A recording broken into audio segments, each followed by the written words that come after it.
Yeah, thank you very much for invitation. I want to talk about symplectic singularity and the nilpotent orbits.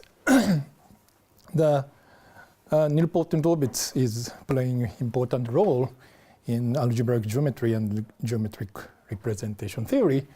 And today I want to characterize the nilpotent orbit closure or finite covering of nilpotent orbits. So let us start with the definition of symplectic singularities or conical symplectic variety. So, so let X be a affine variety. So spec R. Yes. This is in this talk I will always it is normal affine variety. Yes, over C. Yes. And then definition. The pair X omega is conical symplectic variety if the following holds. If the first omega is a holomorphic symplectic form on the regular part X, and second R is graded. It is positively graded, so the degree is all degrees are positive, and of course R0 is nothing but the constant, and this means that R has a good sister action. And second, the omega is homogeneous with respect to the sister action defined in the second condition. And finally, this means that if you take T from C star, and it gives an automorphism of X, and if you pull back this automorphism, then this can be written as some T to the power L omega. This L is, in our case, this is a positive number, and L is called the weight of omega. Yes, this is the weight. Yeah. And finally,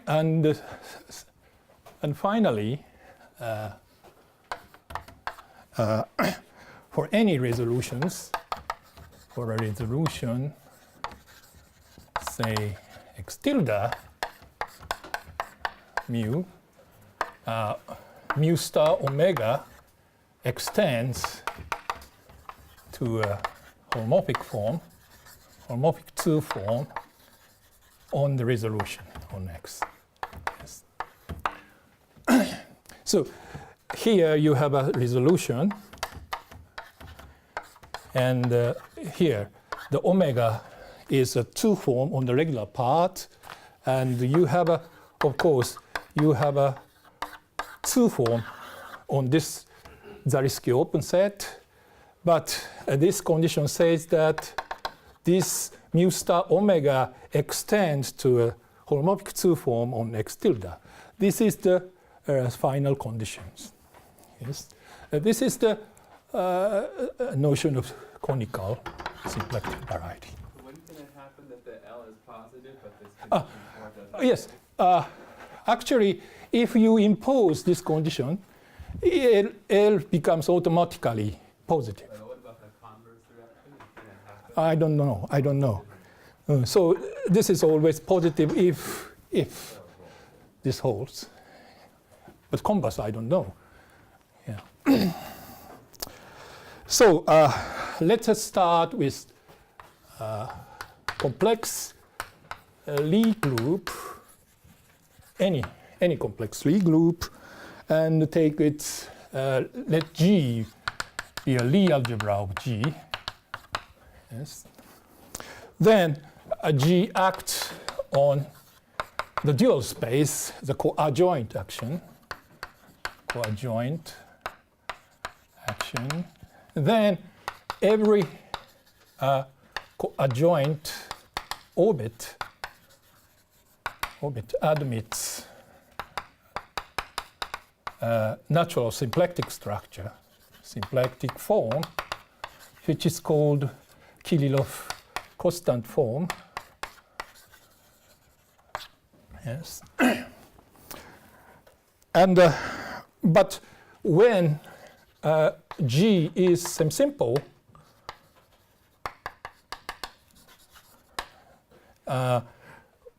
this dual space is naturally identified with the original G by the Killing form.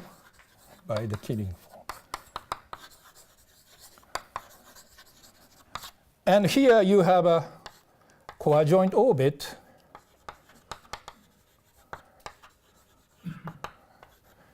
and the coadjoint orbit corresponds to a joint orbit by this identification. So every adjoint orbit admits a natural symplectic form when G is semisimple. Yes. So the first example of such conical symplectic variety is the following. Example 1. This is just a nilpotent orbit closure or its normalization. So let us start with semisimple, complex semisimple Lie algebra and take nilpotent adjoint orbit. Yes. Then by using this, this has a natural symplectic form, and take its closure inside G. This is a affine variety, but it is not necessarily normal. So you take the normalization.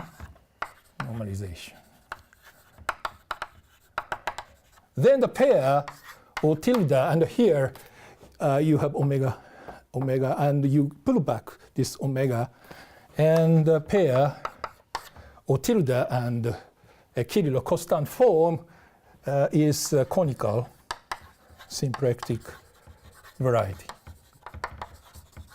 In this case, this sister action is given by a natural scaling action. Here you have a natural scaling action, and this action extends to the sister action on or tilde. And by using such a sister action, this becomes conical.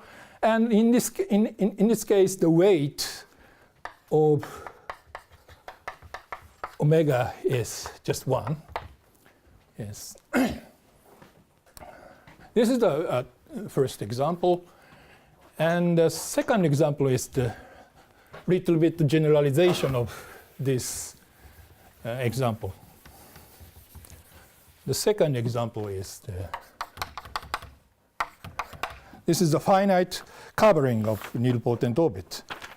This is the covering of nilpotent orbit.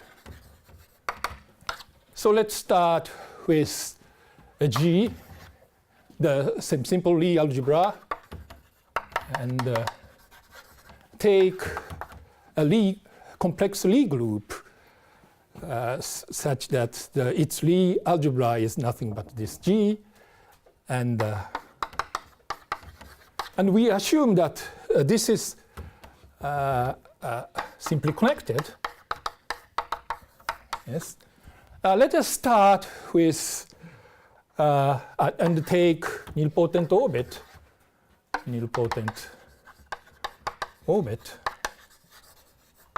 and assume that we are given a G equivariant et al. Covering of O let's say with x0, this is y0. This is G equivariant étal map, étal covering. Yes. And usually the nilpotent orbit has a finite fundamental group. So you can take its, usually you can take the universal covering. Then you get such situations. And, but you can compactify this situation to this. Here you get the closure. And you can take, you have a function field, the extension of the function field. In the function field of this x0, you can take the normalization of this affine variety. And you can get the affine variety. But now, this, of course, this is also G equivariant, but equivariant. This is a finite, but étal in codimension 1. In codimension 1. Not necessarily étal, but this is a affine variety. Yes. Such a variety was extensively studied by Brilansky and Constant. Brilansky, Constant studied such situations. Yes. And here, I want to show that this is the conical symplectic variety. But here you have a C-star action, of course. If you have a C-star action in the downstairs, the scaling action. We call this sigma. Sigma is just a scaling action.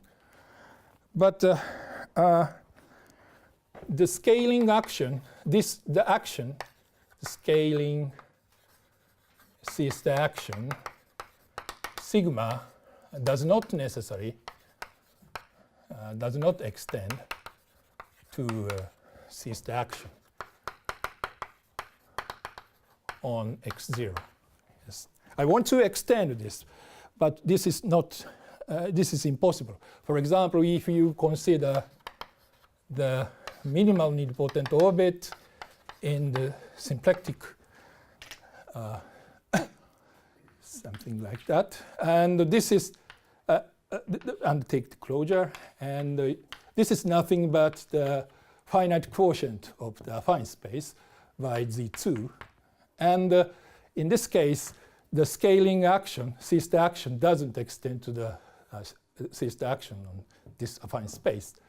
So, but Brilansky and Constant show that following fact, the lemma Brilansky Constant.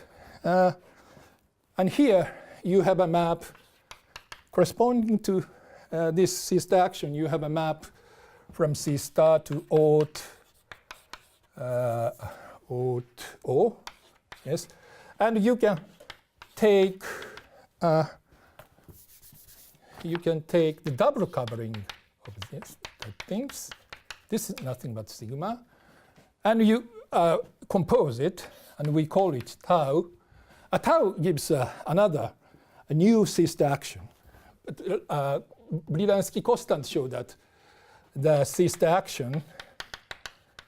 action tau always extends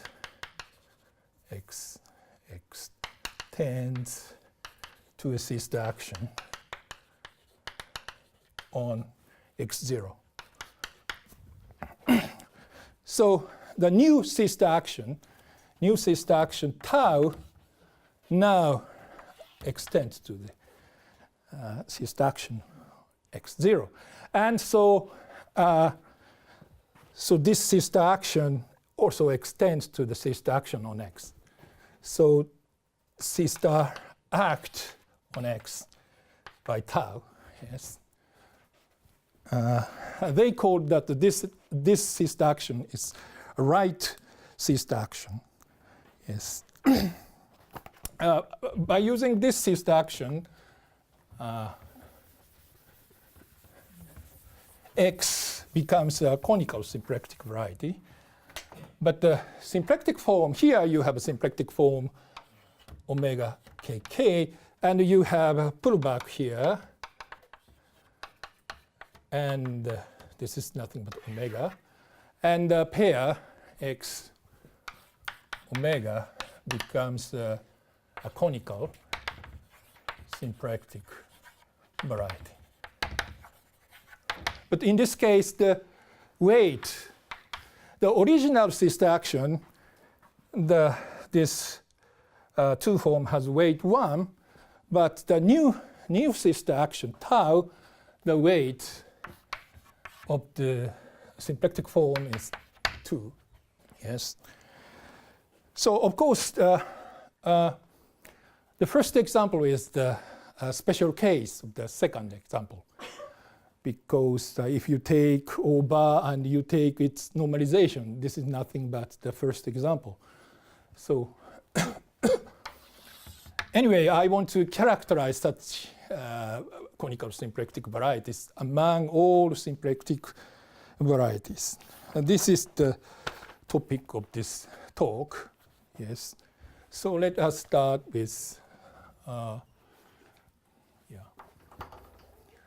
is something. Yes.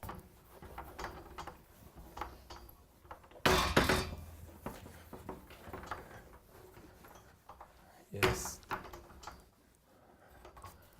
Now let's start with arbitrary conical symplectic varieties. So let X be as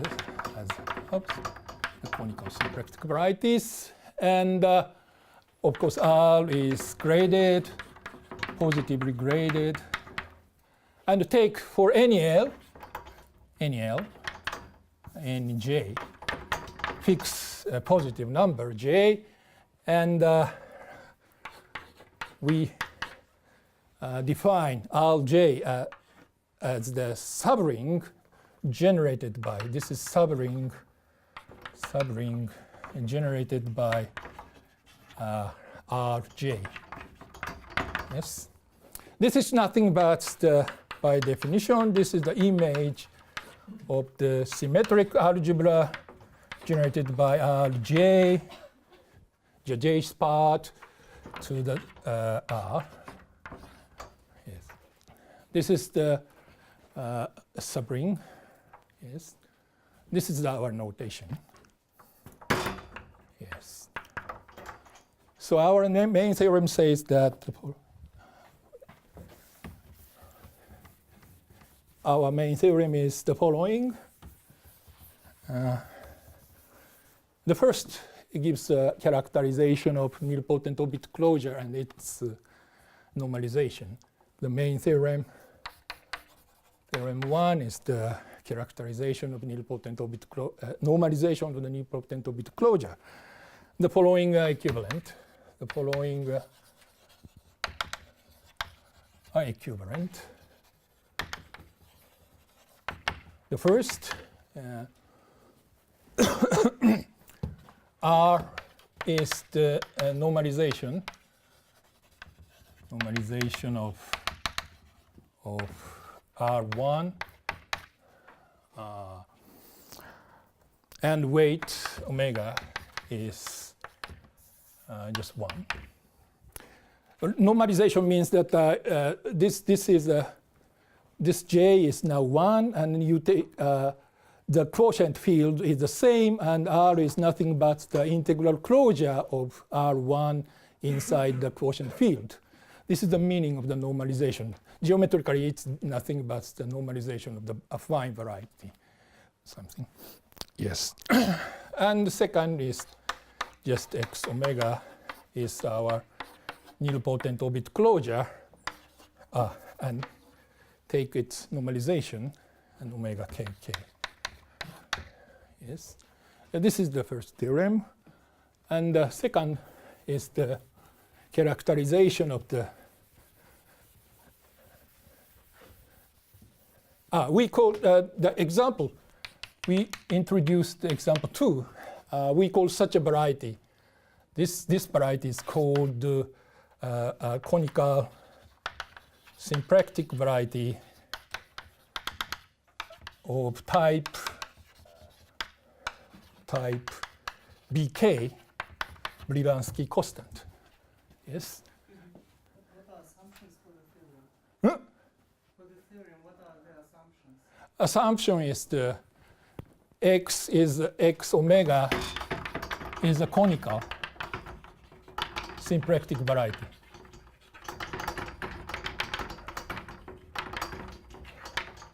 If you start with the conical symplectic variety in arbitrary one, and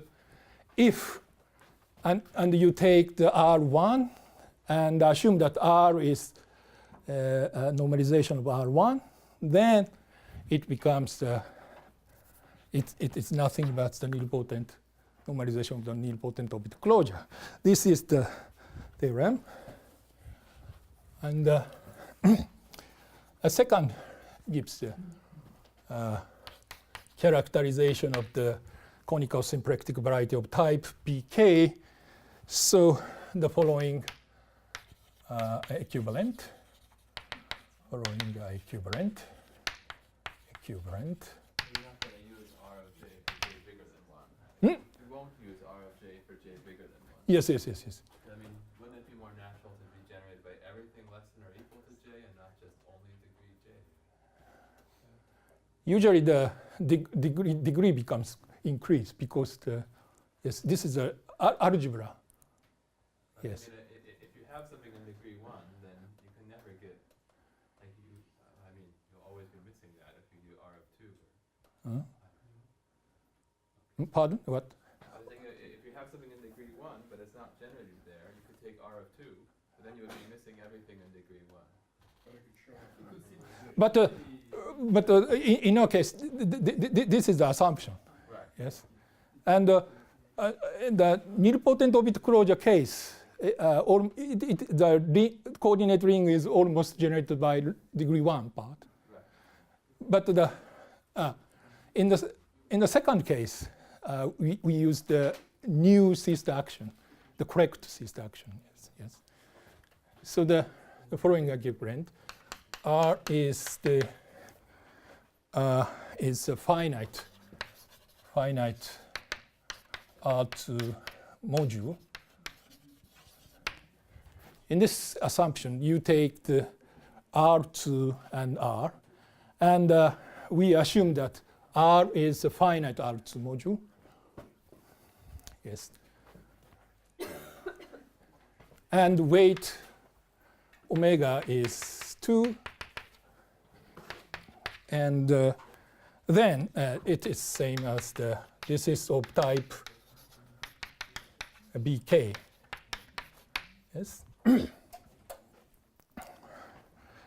Yeah, this is our characterization. So let me start the rough idea of the proof. So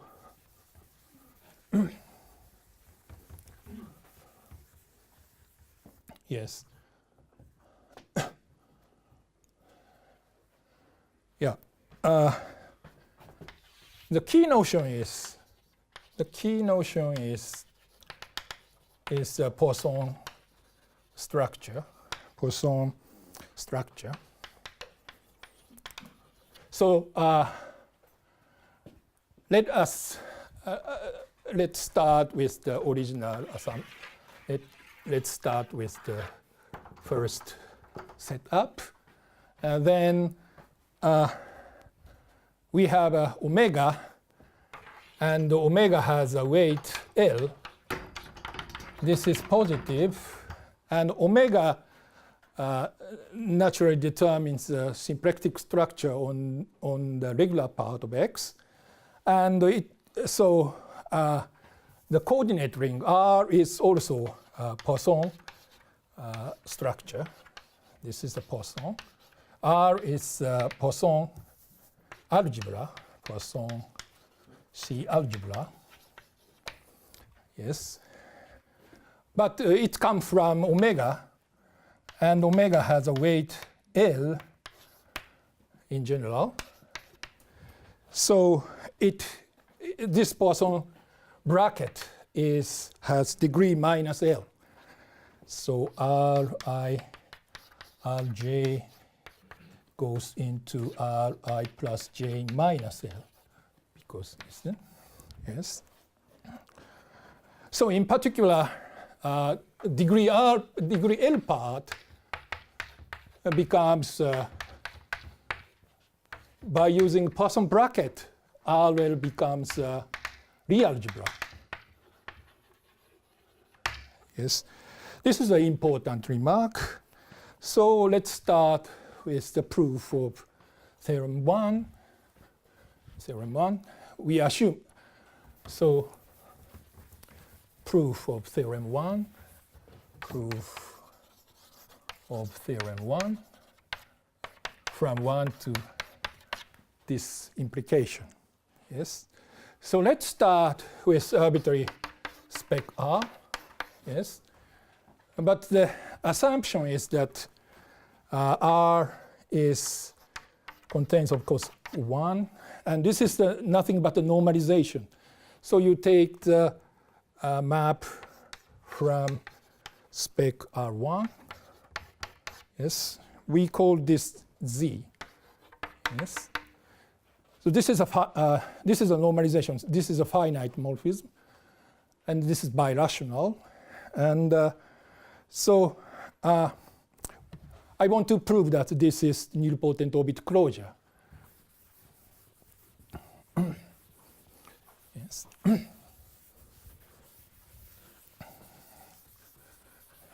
Want to prove Z is nilpotent orbit closure. Orbit closure. Yes. But there is a natural map from symmetric product of degree 1 part to R1. Yes. This is the natural surjection. And correspondingly, you have a map from Z to, if you take the spectrum, this ring, you get, we put this R1 to be G. This is the Lie algebra. So in our case, this is just 1. So we put this Lie algebra G. So this is nothing but a G. So this is nothing but a fine space corresponding to the dual space of G. So I want to show that Z is a coadjoint orbit in this space. So, but first, one can check that G has no center, because this is proved as follows. If G has non-trivial center, take an element from such center, non-zero element, and you can consider the Hamiltonian vector field. The Hamiltonian vector field is a vector field on Z, and of course, such a Hamiltonian vector field lifts to the normalization. Here you have a Hamiltonian vector field, but this Hamiltonian vector field lifts to a Hamiltonian vector field HF, and by the assumption this F is contained in the center, so this is 0, because because the Hamiltonian vector field given by the Lie bracket, but F is contained in the center, so this is 0, so this is also 0. But if you consider a subvariety inside this X, this is the divisor, but this is the Poisson subscheme, codimension 1, but X has symplectic singularities. It is a symplectic variety, so almost everywhere it is non-degenerate. In these situations, it is impossible, because the X has outside the codimension 2 locus, it is smooth. symplectic varieties. In the symplectic varieties, there is no non-trivial Poisson subscheme, but this gives non-trivial Poisson subscheme in the smooth locus of X. So this is the contradiction. So, G has a no center, and moreover, we can consider the following two subgroups inside. Okay, this is nothing but this. You have first you have a adjoint. G is a joint group. A joint group is the subgroup generated by the following element inside GL. GLK. And this is a joint group. And I have one more subgroup. This is the automorphism group of Z which preserve the Poisson structure. This is nothing but the group consisting of automorphism Z and sister equivariant automorphism and preserving the Poisson structure. So the sister equivariant means that it preserves the degree of the coordinate ring. So of course, coordinate ring Z, the coordinate ring of Z is generated by R1. So this gives induces the GL of this. So it's naturally embedded in this group. But one can show that this is isomorphic.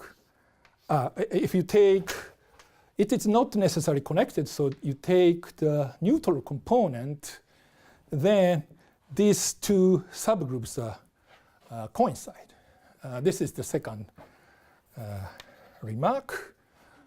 So you think the Lie algebra of this connected component is G? That's what you're saying?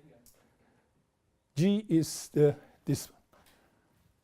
So the Lie algebra of big G is small g? This is small g. But the Lie algebra of big G? The group G? No, but G has no center. So this is nothing but Lie G is G. Okay, so the statement that you say that at the end is that if you start with the automorphisms, sister Poisson automorphisms, if you take the Lie algebra of that, you get back your small g. Yes, yes. Okay. Yes, so now G acts on this space because G has a natural coadjoint action. But by using this is nothing but automorphism of Z. So G preserves this Z. So we can get Z is some coadjoint orbit closure inside. This is a coadjoint orbit closure. Orbit closure. Yes, one can show that. Yeah. And moreover, in general, this is just the complex Lie sub-manifold of GLG. It is not necessarily closed, but this is the linear algebraic group. This is a very algebraic one. So this adjoint group should be a linear algebraic group inside GLG. This is the corollary of this statement. And the next step is the most essential part is to show that this G is semisimple.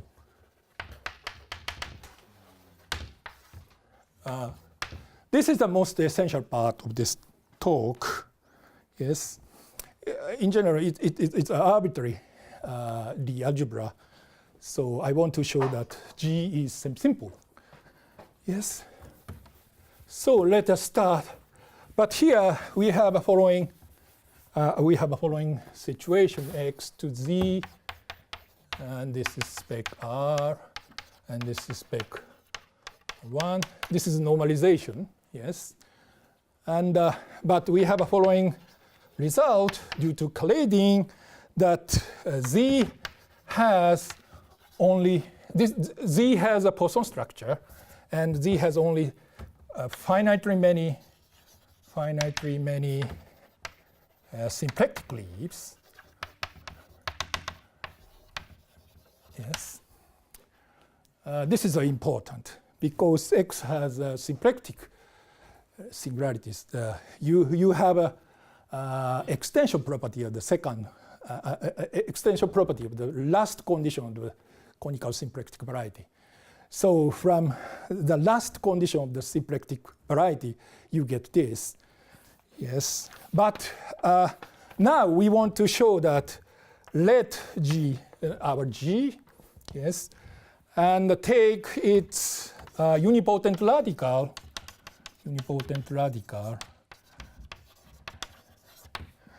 and let N be the Lie algebra of the unipotent radical of this algebraic group. This is a linear algebraic group, and this is nothing but a nil radical of G. And here we have key propositions. Key proposition.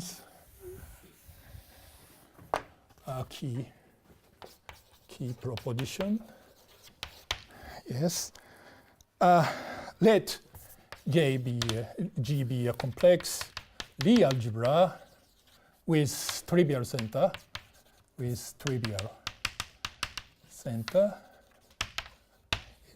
Yes, and assume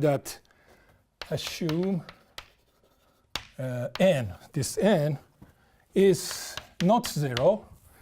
So assume that this is not semisimple, then, and let O be a coadjoint orbit, yes, such that the first O is preserved by scalar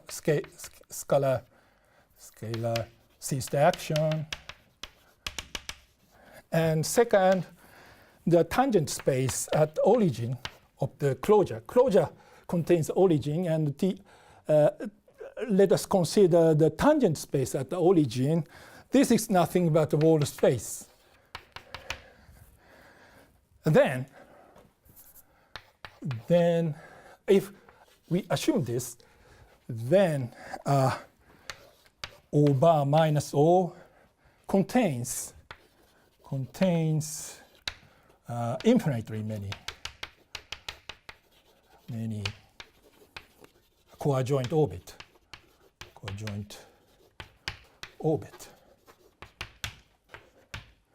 This is the key proposition. The situation is like this. You have a gay star, and you have some very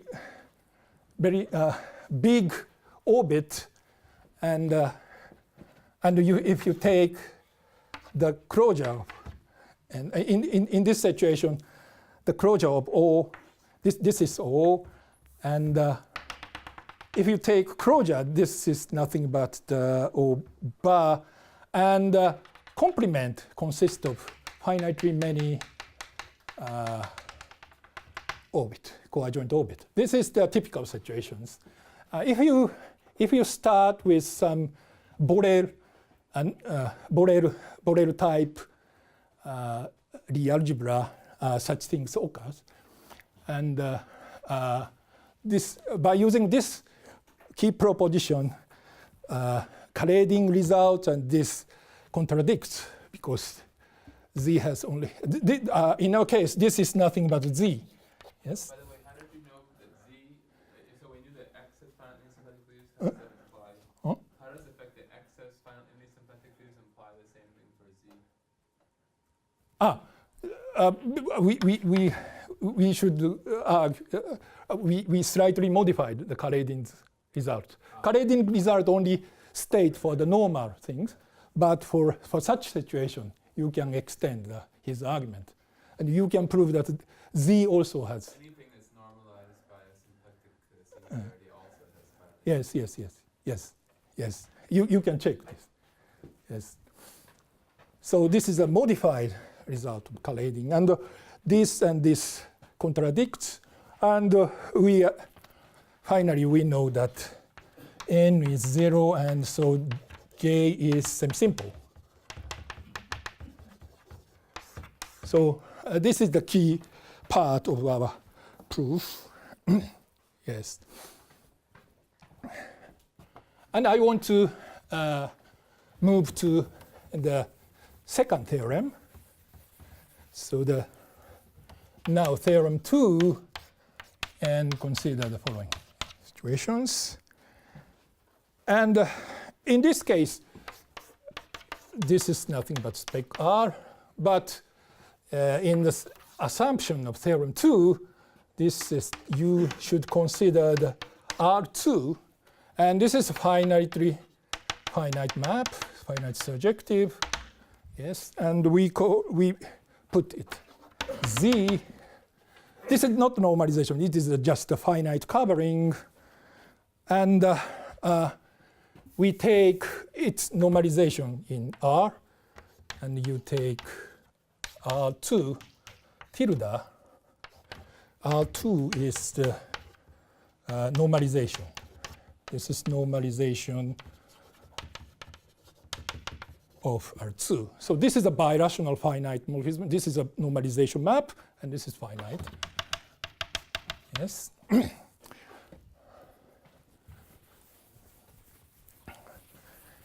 But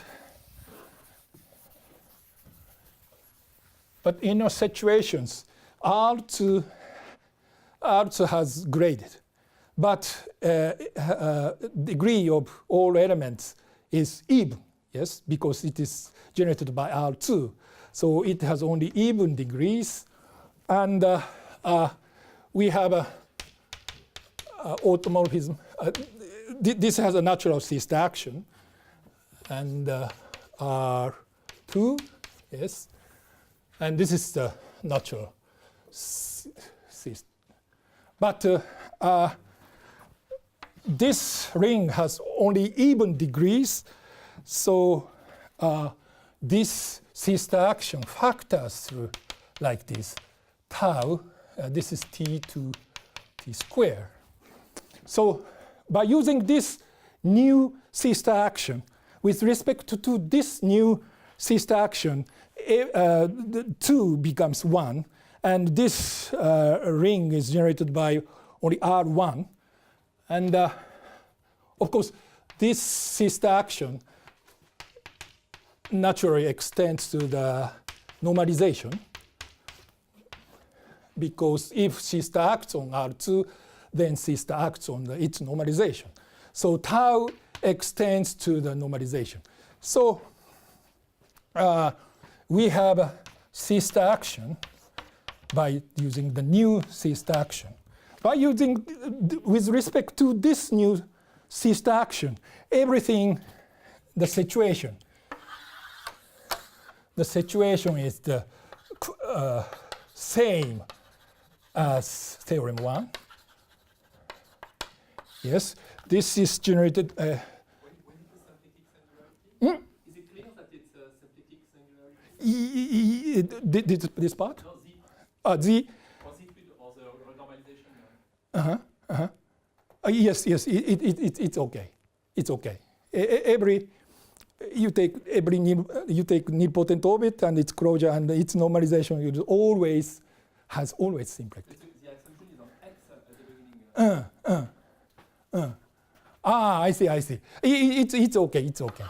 It's okay. This also has symplectic. Yes, because this is eta ring codimension 1. Yes. Yes.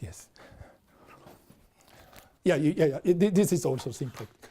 So we can show that you need some argument. If X is symplectic, then this becomes symplectic. You need some argument. Okay, this is the symplectic. So every situation is same as Theorem 1. So Z is nothing but some nilpotent orbit closure. This is of course, this is semisimple. And you get the map from here. And this is the nothing but type BK. Here you have G act, but G is simply corrected. G acts also on X, and we can recover the type BK. Yes, yes. This is the argument of theorem 2. And finally, I want to remark our result with shared orbit. So the final section is the shared orbit.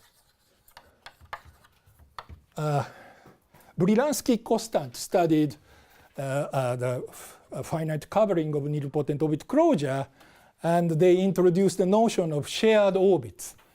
And in our setting, the shared orbit naturally appears. I want to explain this. This is some kind of the converse implication. So we start with situation of theorem 2, and you have a type BK. This is G equivariant finite covering of nilpotent orbit closure.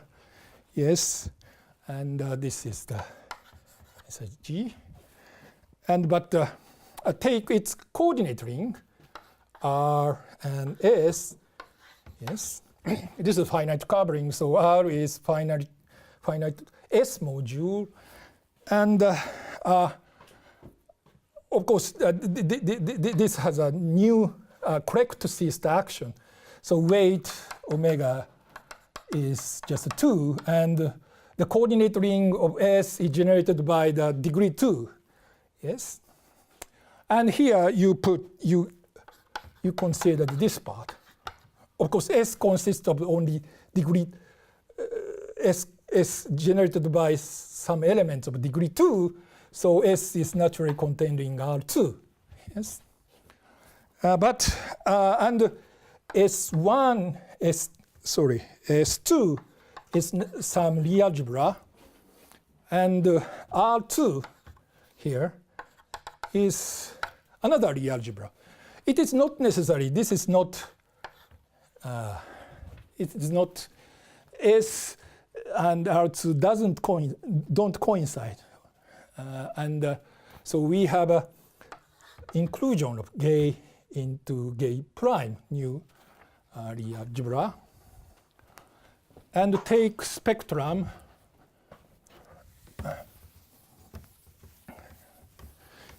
Yes, then you get X2 over to some. This is also nilpotent orbit closure inside J prime and J, and here, yes. And this, we call this map mu. Yes. So this is finite, of course.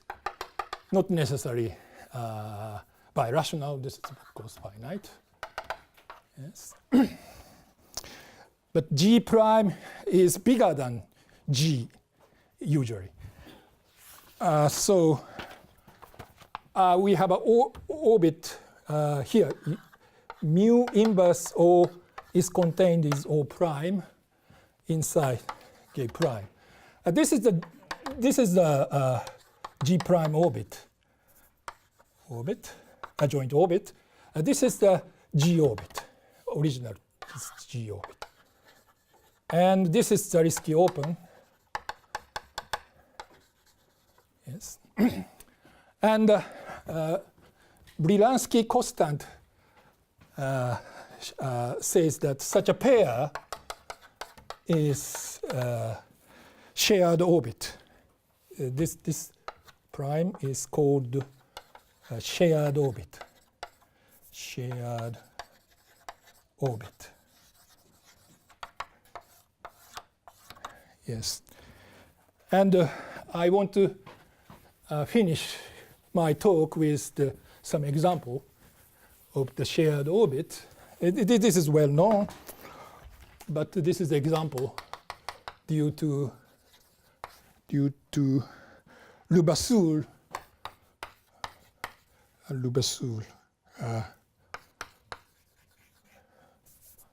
and Smith and Vaughan.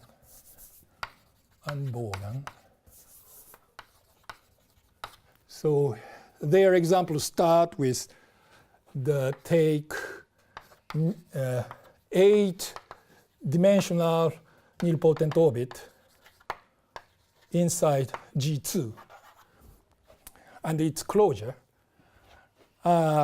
It is known that this is not normal. And take its normalization. This is normalization. This is a typical situation of type BK.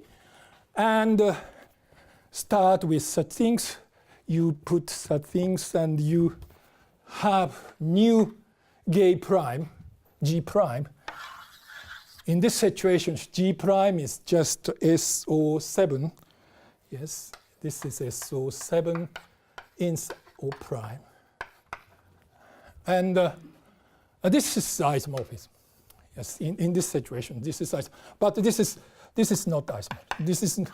This is non-normal, but this is normal.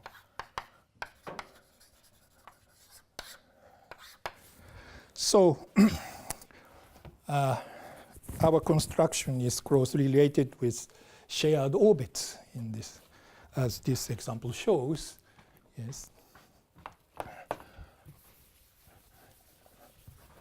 So finally, I want to comment that some open questions. When that's conical symplectic variety of type BK have a Clipant resolution.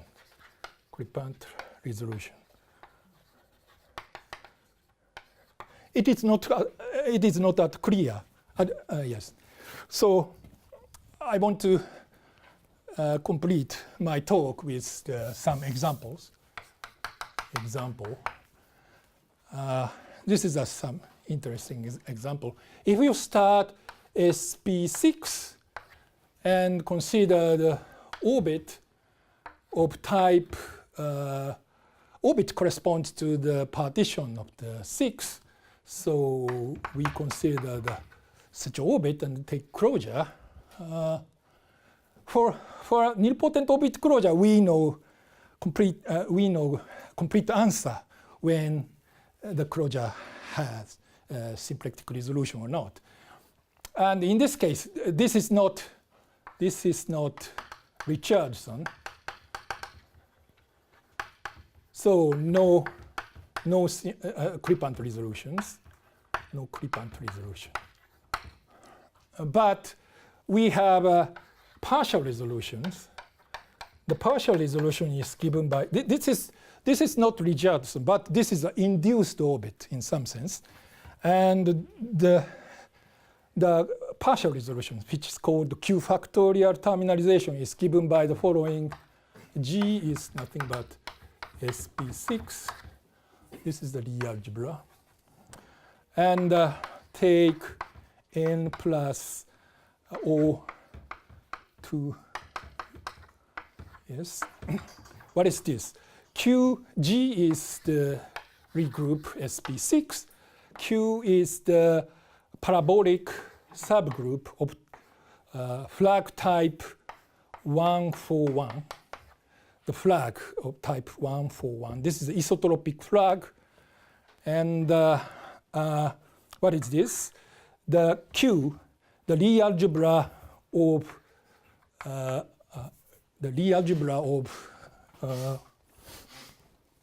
parabolic subalgebra has a Levy decomposition.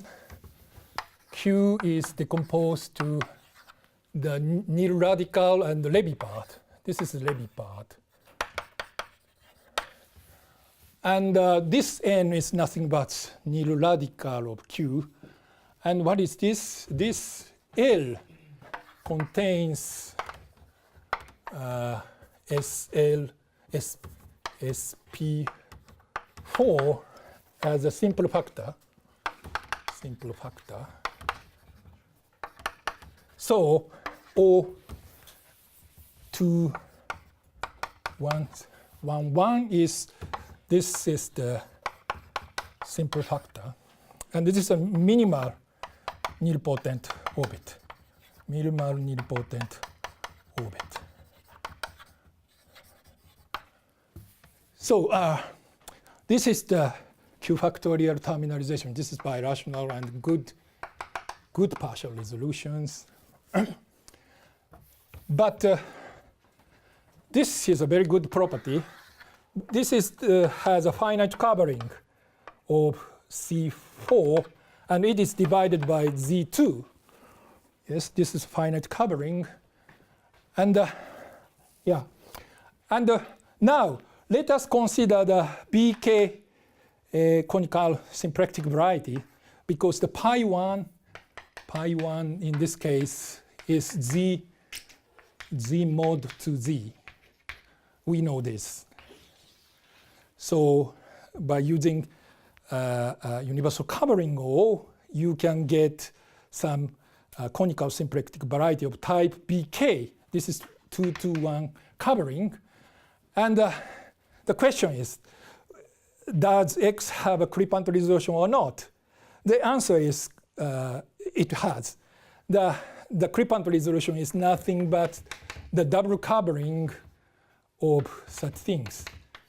This is the double covering, and so this is C4, and we get this map. This is 2-to-1, and let us consider the map, the composed map, and take its Stein factorization. This Stein factorization is nothing but this X, and this is smooth because this is smooth, so this is smooth, and this is Cripant resolutions. Yes. Anyway, but in many cases, it is not that all clear when such X has a Cripant resolution. Yes. I want to stop here. Thank you very much.